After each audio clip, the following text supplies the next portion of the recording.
A paz do Senhor Jesus, meus irmãos amados. Esta manhã venho aqui trazer uma reflexão básica da vida de Jonas, um profeta que foi escolhido por Deus, direcionado por Deus para fazer aquilo que Deus o tinha determinado a fazer.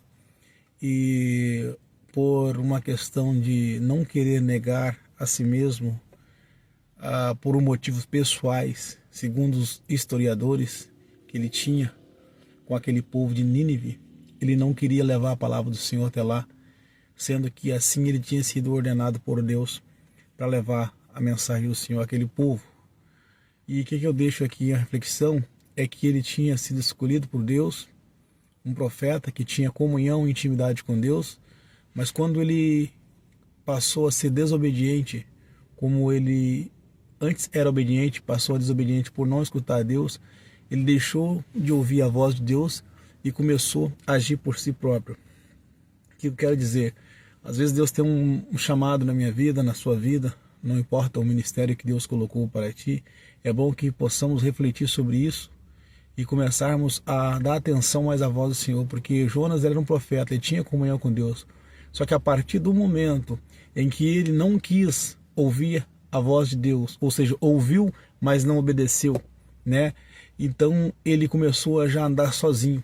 E às vezes não importa o cargo, se é pastor, se é presbítero, se é diácono, se é missionário, se é evangelista, Deus nos chamou, a gente tem uma comunhão com Deus, mas no momento que eu desobedeço a Deus, eu começo a andar sozinho e deixar Deus de lado. E às vezes eu acho por ter esse cargo, às vezes eu estou agindo com Deus ao meu lado, mas no momento que eu deixei de ouvir o que Deus falou para mim, direcionou, eu já estou sendo rebelde, desobediente a Deus e começo a caminhar sozinho achando que Deus está comigo, ou seja, Deus está indo para um lado e eu estou indo para o outro.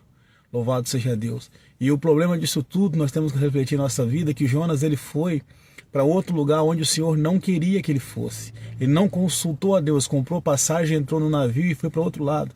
Só que o problema das nossas decisões erradas, quando não ouvimos a voz de Deus, que a gente fica cego espiritualmente, achando que está tudo bem, mas não está.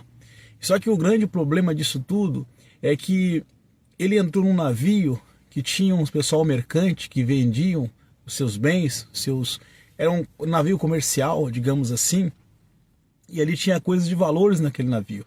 Ou seja, aquelas pessoas que estavam naquele navio não tinha nada a ver com a rebeldia de Jonas, porque eram pessoas que não eram cristãos, não tinha ali um conhecimento que Jonas tinha. Só que eu quero dizer, irmãos, às vezes não uma decisão errada que nós fizemos em não ouvir a Deus, pessoas que estão à nossa volta vão ser prejudicadas por decisões nossas, porque o caminho é para um lado, a pessoa vai para o outro. Aqueles comerciantes, eles tiveram grandes prejuízos financeiros ali, que era algo que eles sobreviviam daquilo. E por ter um rebelde naquele barco, houve uma tempestade que eles até então não entendiam, lançaram-se a grande parte da mercadoria para o mar, para ver se aliviava o navio, para eles não naufragar. Só que o peso que estava naquele navio não era o peso da mercadoria, era o peso da desobediência de um homem chamado Jonas. O que eu quero dizer? Que às vezes o peso que está caindo na minha família, o problema, as perdas que eu estou tendo na minha família de paz, perda financeira, tantas enfermidades, tantas coisas assolando dentro do meu lar, da minha família, no convívio onde eu habito, não é a questão que é culpa das pessoas que estão ao meu redor. Muitas das vezes somos nós que temos o chamado de Deus e não nos colocamos à altura a qual Deus quer. E às vezes para nós mesmos parece tudo tranquilo, porque a gente já está cego espiritualmente, não está conseguindo enxergar com os olhos espirituais. Então as pessoas estão pagando preço por nossas rebeldias muitas das vezes.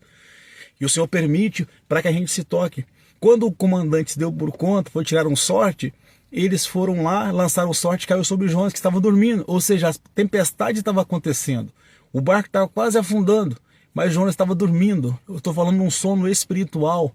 Naquele momento, um sono físico, mas um sono na nossa vida espiritual, que muitas das vezes as pessoas estão perecendo, mas como nós estamos cegos, estamos no sono da indolência, como a Bíblia fala, nós não estamos enxergando com os olhos espirituais, porque deixamos de fazer a vontade de Deus. E muitas pessoas perecem por nossas atitudes. Ou seja, o prejuízo que eles tiveram foram jogar ali os seus bens materiais fora. E na nossa vida hoje, trazendo para o nosso dia, muitas vezes as coisas estão acontecendo à nossa volta, muitas perdas no lar, perda de matrimônio, perda de filhos, doença, enfermidade, tantas coisas nos assolando porque saímos da vontade do Senhor. Mas eu quero dizer para mim e para ti, o que Deus falou na minha vida e na sua vida para fazer, vai se cumprir, porque Deus não é homem para que minta. Nós iremos pagar o preço se desobedecermos, mas vai se cumprir a promessa de Deus. Então, vamos ser menos rebeldes. Louvado seja Deus. Dá atenção àquilo que o Senhor nos fala. Porque o tempo de hoje em dia, da palavra do Senhor ser pregado, o evangelho verdadeiro, não é ficar com teologias, com muito estudo na base da letra e não deixando o Espírito trabalhar. Porque muitas das vezes queremos fazer do nosso jeito, mas eu digo para vocês, a palavra de Deus era do jeito de Deus, não do jeito que o homem quer conduzir. Louvado seja Deus. Deus abençoe o teu dia, te dê uma bênção excepcional do céu sobre o teu lar e que viemos viver na obediência e não na desobediência como Jonas fez e pagou o preço. Que Deus abençoe o teu dia em nome de Jesus. Amém.